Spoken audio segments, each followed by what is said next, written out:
Welcome to, I don't know, season 12 or season 13 of Gold and Black Live. We're excited to be bringing back this product on WLFI will be and goldenblack.com, 2:00 every Friday.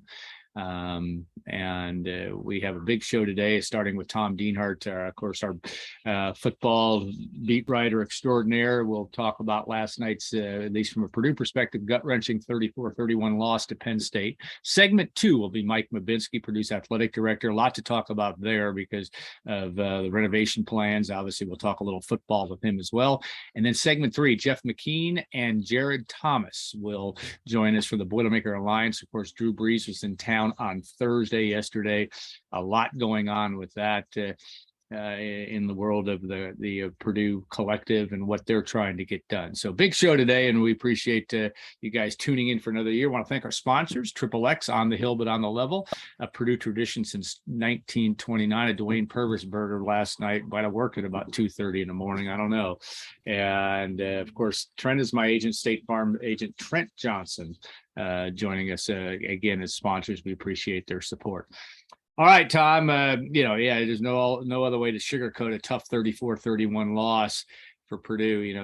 I think you talked about, and it's pretty clear that the Boilermakers had their way, or at least were in position for about 56 out of the 60 minutes, but had a catastrophic 3 or 4 minutes that really told the tale, and that was really told in the final 2 minutes of the first half. But having at least a little bit of time to digest it, what clarity can you bring to that whole situation? Yeah, like you said, Alan, they let one get away, right? I think most people would agree with that last night.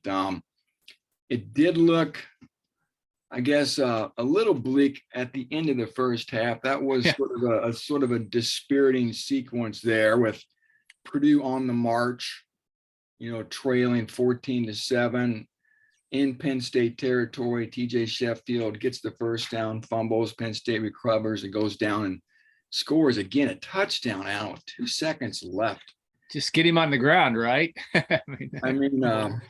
Yeah. Well, yeah, it was so instead of maybe being 14-13 Penn State or maybe 17-14 Purdue, it's 21-10 Penn State as you hit the locker room. But to Purdue's credit, obviously they rallied back there and took the lead in the second half, Alan. They had, it was 31-28 in the fourth quarter. Not once, not twice, Alan. Purdue's defense got the ball back to Purdue's offense with a chance to kill the clock or maybe score some more points to put the game away, right? 2 times the offense failed. Finally, they give it up again, and Penn State's got one last crack, Alan. They go 8 plays, 80 yards, score the winning touchdown with 57 seconds to go. So, again, no points for the offense in the fourth quarter. The only points came courtesy of Chris Jefferson's 72-yard interception return. So I know the defense had its issues. I know a lot of sloppy tackling.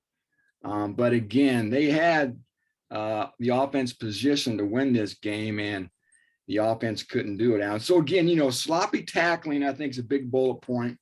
I think inability to run the football in the fourth quarter was another big bullet point as well. 9 penalties, Alan. Alan, last year Purdue was the second fewest penalized team in the Big Ten, 4.5 per game. 9 last night, 5 on defense, 4 on offense. Many of them costly, as we all know. So those, I think, were 3 big, I guess, bullet points, mostly negative. If you want to talk positive, we can here. I'll give you a chance, but real quick, Charlie Jones, right? Yeah, well, awesome. He was everything and then some. So a lot to build on. It's just the first game, but still, you're always disappointed when you let one get away. Yeah, no question. And I was tweeting or texting back and forth through you guys that you've talked about in fall camp really came forward. Scotty Humpick also, obviously, I thought made a big difference, but Charlie Jones was just off the chart in terms of making plays. Maybe the only disappointing thing, and it wasn't disappointing, he fair caught a lot of punts, but that was more situational than anything else. but yeah, you can't let that happen. You got to get the guy to the ground. Jeff Brown will be the first to admit that at the end of the half. If you just get the guy to the ground short of the end zone, you win the football game in all likelihood. But again, I was impressed as well with Purdue's ability to come right back in the second half and look like a well-oiled machine. And where that was in the fourth quarter, give Penn State some credit. I thought they might have worn Purdue's offensive line down just a little bit. I don't know. Aiden O'Connell was good. Penn State's pass or secondary, I thought, was very good at times. And just like you said, what a golden opportunity to win. And you could just hear it in Jeff Brom's voice. The competitor that he is, it just rips your heart out. Yeah, he was pretty calm in the post game, Alan. Yeah. But I think he realizes the opportunity that's by the board. Again, Purdue was a 3.5-point underdog. They weren't supposed to win, but again, Purdue was right there with a chance to have a marquee victory to start the season. Still, again, like I said earlier, a lot in front of them, Alan. There's good reason to think they can win these next 3 games, beginning with Indiana State coming to Ross-Ade next week, of course, and at Syracuse, and you got Florida Atlantic for homecoming before October gets here with 2 Big Ten road games. So again, you have to regroup, right? I think they came out of this game relatively healthy, which is a positive. And just back to Aiden O'Connell, you're right. He only hit 50% of his passes, Alan. This is a guy who hit about 70% last year. There weren't a lot of drops. Jeff Brom, we asked him about that after the game, and he said they were playing a lot of tight coverage. Yeah. Small windows to throw into, and they were bringing some pressure too. And he thought maybe Aiden was trying to get the ball out maybe a little too quick. And he also said, you know what, Alan? They have to make more contested plays. You got to get those one-on-one balls when they're in the air. And I don't think Purdue won enough of those last night. So remember, Milton Wright's gone. David Bell's gone. This receiving core is still maturing. So by and large, I guess, in my estimation, an okay day for Aiden O'Connell. Here's something that really struck me, Alan. Tyrone Tracy, we talked so much about Charlie Jones. Tyrone Tracy, Alan, had 2 touches. Yeah. I mean, they were early too in the first quarter, right? Just about. I mean, he had 1 run for 9 yards and 1 catch for 8. That's it. That's all Tyrone Tracy had. So again, I'm not on the inside. I don't know if maybe somebody was blanketing him. I have no idea. But to me, Tyrone Tracy's got to be much more involved. Tight end wise, Alan, I was looking at some Pro Football Focus stuff.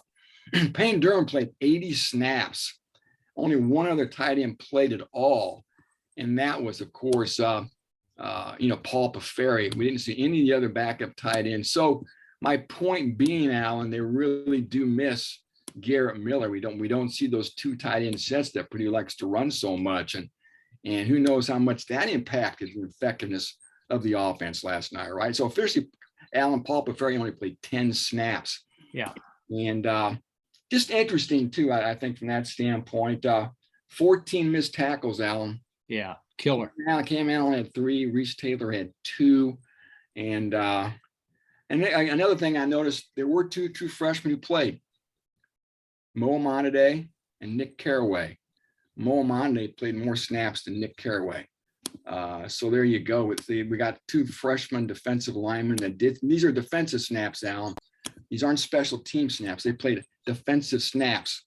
Again, like I said, we had Nick Carraway playing 6 and Mo Amonade played 11. So bright future for both those 2 young men up front. Yeah, I thought Nick Carraway made an impact in a couple plays. Amonade wasn't as evident to me, but again, I did scrutinize it probably as closely as you're going to here. But yeah, again, there isn't reason for panic. It's just it's an opportunity loss for Purdue. I mean, the fact that you had a chance to get that win, and boy, you could start for a while there in the fourth quarter after Chris Jefferson's electric 72-yard return. Another guy that you've pegged over the years is a guy that's really been a solid find for Jeff Brom and company. I thought, man, I think that the gods are going to smile on Purdue, and you're going to get out of this, and you start to think, well, you're 4-0 after September, and you're heading up to that game on October 1st, really with a ton of momentum. That will have to be recalibrated at this point, and that's the way things go. What else struck you with, Penn State? Obviously, Sean Clifford, who came back from injury. I didn't think he was terrific, but he was when he needed to be in the fourth quarter, which you would expect out of him, as you've expected out of Aiden O'Connell as well. Let's be fair to Aiden. He has led Purdue back on his share of last minute drives to win games in his career. But I thought that Sean Clifford and the Penn State offense did what it had to do, and poor tackling at times was just, it's almost like points on turnovers in basketball. You had what'd you say, 12 missed tackles, but it led to 21 points. Maybe not, but it led to a lot of Penn State offensive points. Yeah, 14 missed tackles was the Pro Football 14, yeah. Tabulation this morning. Yeah, you're right. Clifford was okay. Equal parts good, equal parts bad. But I think you hit the nail on the proverbial head when you said Sean Clifford shined in crunch time, right? The fourth quarter, that last drive, 8 plays, 80 yards after Purdue's offense was ineffective once again. On that drive, Alan, that last full Purdue drive, remember, they kind of had something going, right? Remember, they had the long pass to Payne Durham that got overturned by replay. If that catch stands, Alan, game's over. Game over, right? I mean, that's how maddening it is. Of course, next play, incompletion to TJ Sheffield. They have to punt. And then again, like I said, Penn State goes down, courtesy of Sean Clifford and his passing, and scores what proves to be the game-winning touchdown. Again, Alan, fourth quarter is when you make your money. And here's some other numbers for you, my friend. Purdue numbers: 5 rushes for -9 yards in the fourth quarter. Aiden O'Connell hit 7 of 20 passes for 65 yards. Purdue averages 2.6 yards per play in the fourth quarter. The money quarter, 2 for 6 on third down with 3 penalties as a team. So that's when you got to be dialed in. And now this is a veteran team. Look at the depth chart. We're talking 6th-year seniors, 5th-year seniors, true seniors dotted throughout this entire depth chart. To have that many penalties, I think, was disappointing to Jeff Brom. And not to be able to keep your composure and find a way to make a play in crunch time, I think, is a little disconcerting. But again, you never want to make any grand proclamations off one game. This, like you said, this could be a real good Penn State team. Yeah, they got more talent. They were the better team. Let's be honest. The better team doesn't always win. We know that. And but again, still, I think Jeff Brom mentioned that after the game. There still is plenty to build on. You talked about now the way they rallied from that 21-10 halftime deficit being one of them. Yeah, one thing that Ian Brom was introspective on, at least on his what I heard on his post-game remarks regarding there'd been some discussion about clock management, those types of factors, and the decision not to run the football. And it's hard to know that from our seat because you don't know what Aiden O'Connell's switching out of. King Daru showed some signs of being, I thought, being much improved. But what do you make of all of that? Again, is this just Jeff Brom is one thing about him.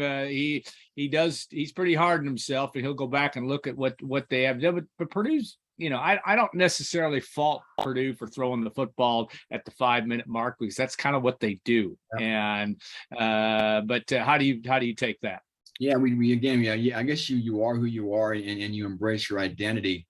And like you said, live and die by the forward pass. You certainly would like to be able to grind out this game with some effective runs there in the fourth quarter when you're trying to nurse that lead and kill some clock. And Penn State knows that, Alan. Yeah. And that's a good defense. Manny Diaz, the new coordinator, was bringing some pressure. He's a sage veteran coach, and credit to him. So yeah, and then Purdue leaned on what it does, dance with what brought you there. And we talked about the pass to Payne Durham. That's good. We have a whole different narrative, right? So it's I too, like you, thought King Daru for the most part ran pretty well. They're getting a little bit out of Dylan Downing. Again, I thought we'd see more from Tyrone Tracy as a ball carrier and a pass catcher too. I thought maybe at least 5 carries as a ball carrier. But who knows? Like I said, more shall be revealed as we move forward. And the receiving core, Charlie Jones, we talked about, Alan, 19 targets, an incredible 19 targets. Nobody else really stepped up there. TJ Sheffield with 4 catches, Mershawn Rice with 3, Payne Durham with 3 as well. Payne Durham, Alan, is 9 targets and 3 catches. So They need to get some other receivers, I think, to step up and help complement Charlie Jones. Again, I know Aiden O'Connor went to him a lot, which makes sense, but it'll be interesting to see how this wealth continues to be spread among the receivers.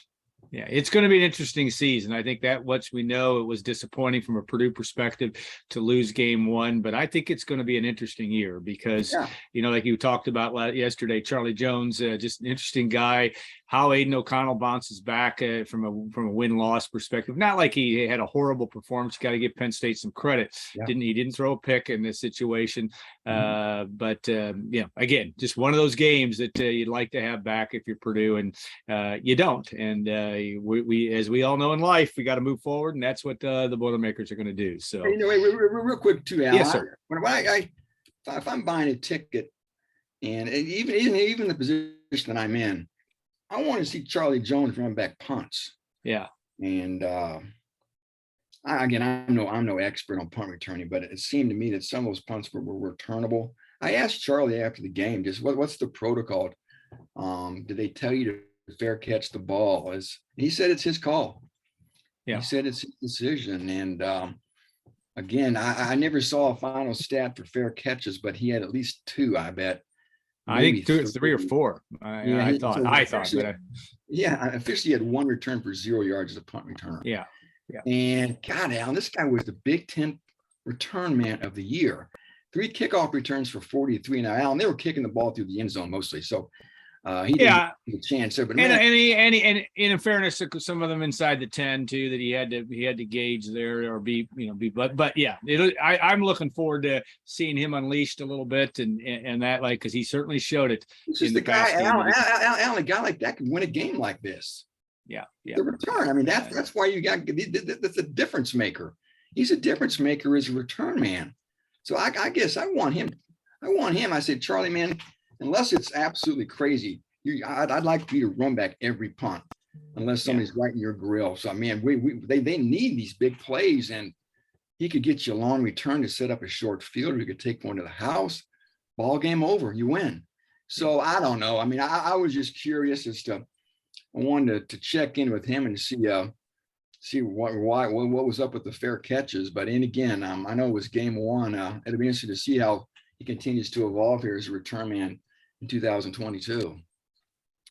All right, Tom. It has been a long evening or a short night. I don't know what's the best way to describe it. We appreciate all your work. Great stuff on goldenblack.com.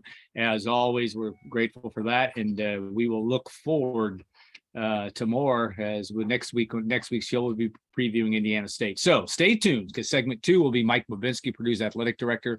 We'll look forward to what Mike has to say about the state of Purdue sports, but obviously a lot going on with not only the Boilermaker Alliance, but obviously the renovation project. Mike will have a lot to say about that. So Tom, have a great rest of your day. Thanks so much for your time, and we will talk again sooner than later. All right, stay tuned for segment 2. Golden Black Live will be back in a couple of minutes.